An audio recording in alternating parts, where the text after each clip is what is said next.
Há muitas outras maneiras de lançar nosso pão sobre as águas, mas a maior delas é a gratidão. A gratidão assume muitas formas. Como regra, por exemplo, é um sentimento de gratidão que estimula o envio de cheques para a Fundação Care, para fundações de pesquisa em tuberculose e câncer ou para alguma outra instituição de caridade favorita. Houve um tempo em que a gratidão foi expressa através do ato do dízimo, e foi ensinado que, pelo dízimo, uma pessoa expressava sua gratidão à fonte da qual derivou sua comida e conforto espirituais, e que normalmente significava sua igreja. Se o dízimo é feito a partir do sentimento de gratidão, é uma bênção para aqueles que dão o dízimo e para aqueles que recebem os frutos do dízimo. Mas quando o dízimo se torna mais ou menos uma barganha, um escambo ou um acordo percentual, descendo ao ponto em que uma pessoa espera que, se ela devolver 10% a Deus, ela terá 90% de volta, perderá sua eficácia. Deve-se ter cuidado para não doar o dízimo em troca de uma recompensa, porque, se isso for feito, o dízimo se tornará uma proposta comercial e não uma experiência espiritual. Hoje, embora o dízimo ainda seja praticado entre os Mormons, os Quakers e outros grupos, em geral desapareceu e não é mais reconhecido como era antes, como um meio de expressar gratidão pelo que recebemos da fonte espiritual de nossas vidas. Aqueles que redescobrem a alegria e o privilégio do dízimo e adotam o método que o Mestre ensinou de dar suas benevolências de forma anônima, sem deixar ninguém saber o que estão fazendo, logo aprendem que há um Pai que vê em segredo e que recompensa abertamente. Gratidão não é agradecer a Deus por qualquer coisa que tenhamos, ou por qualquer coisa que venha a nós, porque é uma falácia acreditar em um Deus que fornece somente para você ou para mim, ou envia coisas exclusivamente para nós. O Deus que adoramos é um Deus que é responsável por todos os bens nesta terra e em todos os outros planetas que existem. Na minha opinião, gratidão encontra sua mais alta expressão na realização de Deus como a fonte invisível de tudo o que é visível. O sol, a chuva, rios, lagos, montanhas. Tudo isso existe como expressão de Deus, do seu ser infinito, da sua infinita abundância espalhada pelos filhos e filhas de Deus, nem pelos poucos favorecidos, mas para todos. O fato de tantos receberem tão pouco ou nada não tem a ver com Deus, tem a ver com sua receptividade individual, e eles só podem provar a quantidade de sua receptividade pela quantidade de pão que lançam sobre as águas. Gratidão porque os peixes estão no mar e pássaros no ar. Gratidão que há gado em milhares de colinas, que as árvores estão florescendo e mostrando a graça de Deus na exuberância de sua folhagem. Gratidão por tudo o que testemunhamos ao acordar, de manhã até a noite. Gratidão pelo fato de que a vida continua, dormindo ou acordada, e que mesmo quando estamos em repouso, o princípio da vida funciona para nós. O reconhecimento de Deus como a fonte de todas essas bênçãos é, para mim, a mais alta forma de gratidão, porque não há nada de pessoal nela. É simplesmente um sentimento de gratidão que a infinitude de Deus é onipresente para todos, e que todos nós compartilhamos em proporção à nossa própria receptividade. Não há favoritismo da parte de Deus. Deus nunca dá mais a um do que a outro. Deus não tem filhos favoritos. Deus não tem raça favorita. Deus não tem nação favorita. Pode ter havido um tempo em que alguns de nós acreditavam que certas nações eram melhores que outras, mas os últimos 40 ou 50 anos deveriam ser suficientes para convencer a todos nós de que não é sábio demais reivindicar virtude para uma nação contra outra. Seria difícil acreditar que Deus faz uma nação prosperar porque é tão boa e pune as outras porque elas são tão ruins.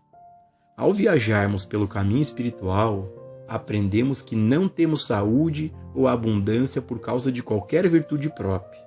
Quando vemos homens e mulheres bons e virtuosos sofrendo de uma doença ou privação, e, por outro lado, patifes a centenas abundantes em saúde e suprimento, é muito difícil acreditar a doutrina de um Deus que recompensa e pune. Meus muitos anos neste caminho demonstraram para minha satisfação que nosso suprimento está em proporção direta à nossa receptividade, isto é, ao grau de gratidão que expressamos na forma do pão colocado sobre as águas como benevolência, perdão ou oração por nossos inimigos. Porque então estamos expressando princípios espirituais. Há pessoas que dão grandes fortunas, algumas, é verdade, sem nenhum motivo oculto, mas muitas dessas não estão dando de acordo com princípios espirituais, porque são influenciadas principalmente por considerações pessoais em suas doações. É o motivo que é importante, não a quantia. É impossível medir o quanto alguém deveria dar para estar no lado certo de Deus, se a medida for feita em termos de coisas materiais. Não é a quantia dada, mas a quantia dada em proporção às posses imediatas de alguém que é a coisa importante. Provavelmente, é por isso que a viúva que deu uma única moeda que tinha foi tão abençoada. A única medida é quanto amor é dado, quanta cooperação, quanto reconhecimento, quanto perdão, quanto dízimo, quanta oração secreta e quanto dar em segredo, sem chamar a atenção para si mesmo. A semente deve ser nutrida em segredo. Neste ponto, chegamos a um dos princípios mais profundos e um dos menos compreendidos em todos os ensinamentos do Mestre, o princípio do sigilo. No Sermão da Montanha, Jesus ensina que devemos orar em segredo, não deixar que nenhum homem saiba que estamos orando e não orar para ser visto pelos homens. É importante lembrar que o Mestre nos diz que aqueles que oram abertamente recebem alguma medida do benefício aos olhos de seus semelhantes, mas perdem o benefício que provém de Deus. Eles perdem a graça de Deus. Ele diz que não devemos fazer a nossa esmola para ser vista dos homens, mas secretamente, não deixando a mão esquerda saber o que a mão direita faz. Então, temos uma escolha a fazer: buscar a aprovação do homem ou a graça de Deus. Há uma razão para isso. Através do ensinamento espiritual, a verdade, que é um sinônimo de Deus, de amor, do Cristo, é plantada em nós como uma semente. Se tal ensinamento pudesse ser comunicado em sua plenitude a qualquer momento, instantaneamente nos tiraria de nós mesmos e nos elevaria até o céu. Mas o ensino da verdade é apenas o plantio contínuo de sementes em nossa consciência. Quando é recebido em nossa consciência, não é fruta pronta para comer, desfrutar ou compartilhar com o nosso próximo. É apenas uma semente. E depois que a semente é plantada em nossa consciência, ela deve ser cuidada, nutrida, alimentada. Deve-se permitir que ela se realize, crie raízes, se abra e comece a florescer. É por essa razão que devemos manter essas joias da verdade encerradas dentro de nós, não compartilhá-las com ninguém, independentemente de quão próximo a nós possa ser. Porque, se assim fizermos, embora possamos ter a aprovação daqueles com quem é compartilhada, perderemos a graça de Deus. Um preceito difícil, sim, mas, no entanto, verdadeiro, porque isso seria dar o que ainda não nos pertence e ainda não é fruto, mas apenas uma semente. Isso não é muito diferente de cuidar de um jardim. Nenhum jardineiro pode plantar sementes em seu jardim e continuar escavando-as e distribuindo-as, e 6 meses depois, voltar e esperar encontrar uma colheita. Não há nada lá, porque a natureza não teve oportunidade de trabalhar. Os processos secretos que ocorrem nas profundezas da terra não tiveram seu caminho com essas sementes. É da mesma forma uma semente da verdade plantada em sua consciência ou na minha, requer tempo para se elaborar, antes que ela possa entrar em plena realização. Enquanto está trancada dentro de nós, no escuro, há um processo acontecendo dentro de nós. Um processo espiritual invisível, muito semelhante ao período de 9 meses de gestação, necessário para o desenvolvimento da criança no ventre de sua mãe. O feto deve permanecer lá por todo o período de tempo. Deve ser alimentado, deve ser permitido cumprir-se, e quando chega a hora, pode nascer. Quer seja nossa gratidão a Deus ou uns aos outros, quer sejam nossas benevolências, quer perdoemos nossos inimigos ou oremos por eles, essas são as sementes da verdade que levamos dentro de nós mesmos, com as quais vivemos e praticamos, de novo e de novo, até que um dia sai o bebê, e já um bebê completo. Quando o nosso bebê da verdade está forte, então podemos começar a compartilhar e dar. Isso é o que nossos praticantes e professores estão fazendo. A verdade que se concretizou dentro deles tornou-se uma verdade demonstrada, que eles podem compartilhar, e é o fato de ter se tornado verdade demonstrada que a torna poderosa. Então eles são como o mestre, de quem foi dito, porque ele os ensinou como quem tem autoridade, e não como os escribas. Ele falou com essa autoridade porque teve longos anos, 30 deles, mantendo a verdade trancado dentro de si, não tentando pregar, não tentando ensinar, não tentando curar, mas apenas ponderando essas verdades dentro de si mesmo, ponderando, pensando sobre elas, vivendo com elas, praticando-as e sendo grato a elas. Então, quando ele estivesse pronto, ele poderia sair e demonstrar o que havia se tornado completo em sua graça espiritual. Muitas vezes, uma verdade se revela a nós quando estamos lendo um livro, meditando ou escrevendo. De repente, uma verdade que conhecemos intelectualmente se torna uma verdade viva, vital e realizada. E quando isso acontece, podemos sair e compartilhá-la, dando e compartilhando os sinais que se seguem. Eu adotei uma prática de nunca ensinar uma verdade que não tenha sido realizada e demonstrada por mim. Por muitos anos, os estudantes me perguntaram sobre o Sermão da Montanha. A minha resposta sempre foi que eu tinha lido, mas eu não entendia, e portanto não poderia explicá-lo. Em 1956, no entanto, uma compreensão plena me foi dada no meio de uma aula, enquanto estava sentado na plataforma, e durante o ano de 1956, aquilo que se revelou para mim foi distribuído em minhas aulas, porque agora se tornara uma verdade realizada. Não foi, evidentemente, divulgado publicamente por escrito, mas agora foi publicado como o livro Trovejar do Silêncio. Há verdades na Bíblia das quais ninguém tem o direito de falar, exceto aquelas que ganham vida em uma pessoa, provando e demonstrando a si mesmas de tal maneira que então alguém tem algo da Bíblia para compartilhar. Praticar e não fazer pregações.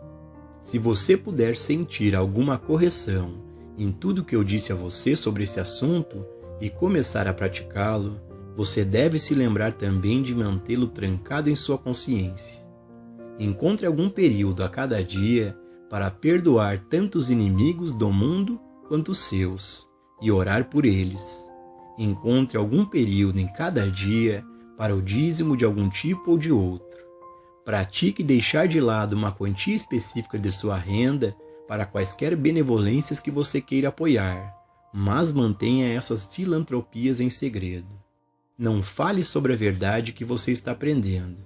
Por exemplo, neste texto você recebeu 3 palavras: onipresença, onipotência e onisciência. Não fale sobre essas palavras, porque se você fizer isso, espalhando-as no topo da terra, ao invés de enterrá-las no chão. Em vez disso, tome essas palavras em sua consciência, pondere-as e, toda vez que alguma evidência de uma forma errônea de poder se apresentar a você, compreenda dentro de si que isso não pode ser verdade, se a onipotência for verdadeira. Toda vez que algo se apresenta a você de uma natureza errônea ou destrutiva, perceba dentro de si que, à luz da onipresença, essa presença não pode ser. Sempre que qualquer tentação vier até você para ir a Deus e lhe dizer algo sobre seus problemas, traga imediatamente para o seu pensamento a palavra onisciência, todo conhecimento, toda sabedoria. Lembre a si mesmo que Deus sabe tudo.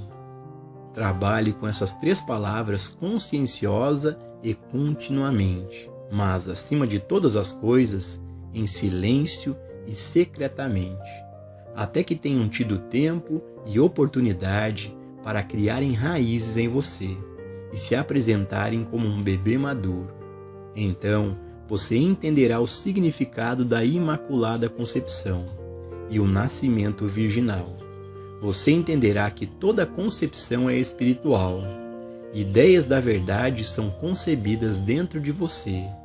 Eles são como sementes com as quais você planta e trabalha, até se enraizarem dentro de você.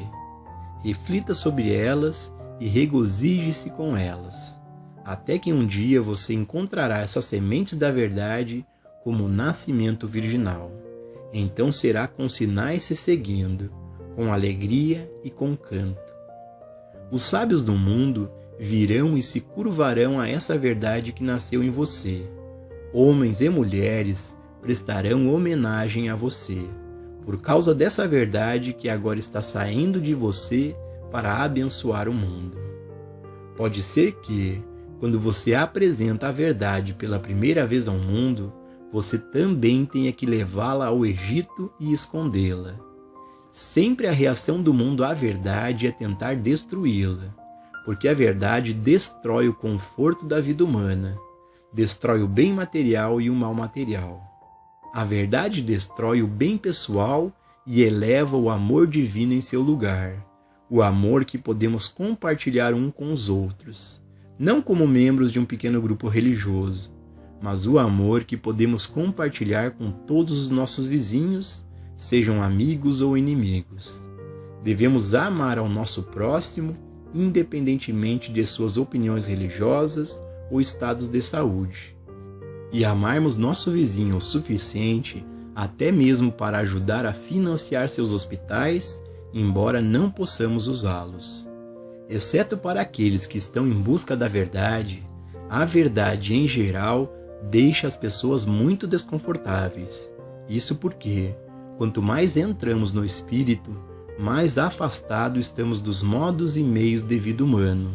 A blasfêmia e as vulgaridades se tornam mais desagradáveis para nós do que eram antes, e sentimos mais desconforto com alguma ofensa insignificante que cometemos do que algumas pessoas sobre ofensas maiores. Assim, quando a verdade é apresentada a quem ainda está satisfeito com esse sentido humano da vida, de uma forma concreta, tenha a certeza de que você está ofendendo-o, e ele se voltará e o despedaçará, a menos que você seja sábio o suficiente para saber que nenhum poder foi dado a qualquer experiência do mal. Todo o poder é de Deus, e esse poder é o bem. Muitas vezes as pessoas querem compartilhar a verdade que têm com os outros. Elas os veem em aflição e sentem que o que elas têm pode ser tão importante para aqueles que querem ajudar que elas tentam apressar a falar sobre isso. Mas quando elas são tão tentadas, devem se lembrar desse ensinamento do segredo, lembrando-se que podem até ganhar a simpatia de um vizinho, mas perderão a graça divina.